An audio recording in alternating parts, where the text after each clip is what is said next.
کې زما نظریاتي خلک ملګری دی ته خو زما نظریاتي ملګری نه یم نو مطلب هم دغسې و چې لکه ځان شړل بړل خلک یو خو یره لره د چا نه نه کوو الله نه یېرېږو بل چا نه نه یېرېږو نو تاسو هم زړور خلک یې او زما وروڼه یې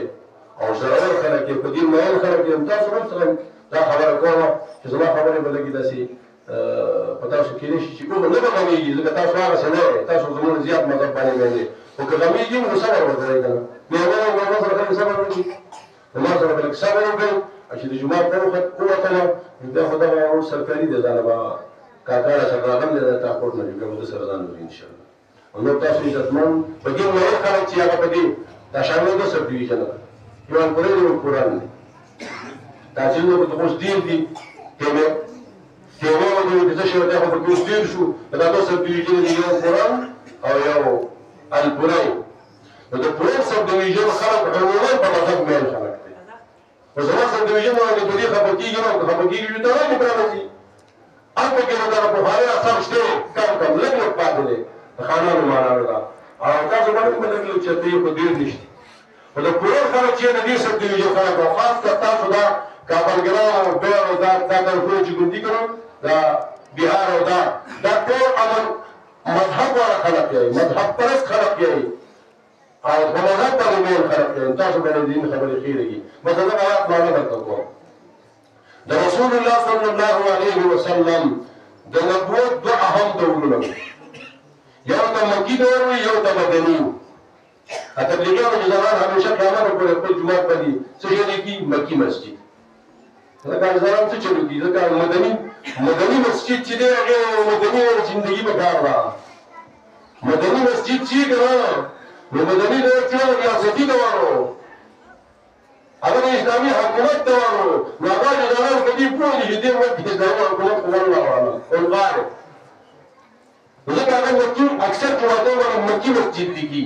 ځنې پکې مدني لیکي خو اکثر مکي مسجد دي نو څوک لیکي تبلیغات خلک دي تبلیغات در خپل جوړ ساتي انبیاء نه دي هغه صحابه کرام دي خو په دې وخت کې د دین لوی کار کوي دا مدارس او دا جوماتونه دا حافظان دا علما چې زیات شو دا د چا برکت دی دا د تبلیغي جماعت برکت دی هغه د دې خدای بیان کړه خفه کېږي په مولیانو نه که تاسو خفه کېږئ نو خفه شئ نه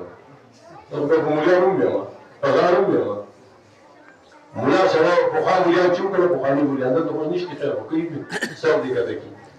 پخواني مولیانو به دغه وفادنامه نورنامه خلکو ته وي او دغه رشید البیان به وي او د قرآن د الفاظ به یې خلکو ته زده کول خو د علم ترغیب یې چاته نه ورکړی چې تاسو ځئ دا علم کوئ ځکه هغه وایي چې دې علم وکړي نو بیا خو دا هغه به تقسیم شي اوس مولایان داسې دي دا علما دي دا نه وي دا مجاهدین دي دا متوکلین دي په الله باندې ځان ښکارولي دا د کوم یوې مدرسې نه دغه لاهور نه دا نوې دغه راکړل دا ناصر صاحب ناصر انصاري د لاهور نه ورته راغی دا په دین نه ورته دا ناس دا په دین نه ورته د دغه خو پندید یو دغه احترام کو چې دغه لاهور مستاف دي تقریب لراغی او په دین باندې باندې د دې علماء سره لګاو تعلق لري دا خدای علماء دي دا او ځنی نو دا خدای علماء دي نو باندې دې علم ترغیب باغور ورکو چا نو باندې دا قرآن وایي تلفظ یې کوي علم چې زیات شو دا ترغیب چا ورکو علماء ورکو په لګل دا تبلیغي جماعت ورکو تبلیغي جماعت د علم فضایل بیان کړه د حفظ فضایل بیان کړه مدارس زیات شو جماعتونه زیات شو علما زیات شو حافظان زیات شو قاریان زیات شو دا تبلیغي جماعت برکت دی کثرهم الله الله دې تبلیغي جماعت نور د دنیا ګډ ورسوي خدا سره تبلیغي جماعت خلک د لوی خلک دی خو د علماء به قدیشه توانه کوي علماء رباني علماء حق دا هغوی به قدیشه توانه کوي علماء دې نه تبلیغي جماعت ولې څوک دا هر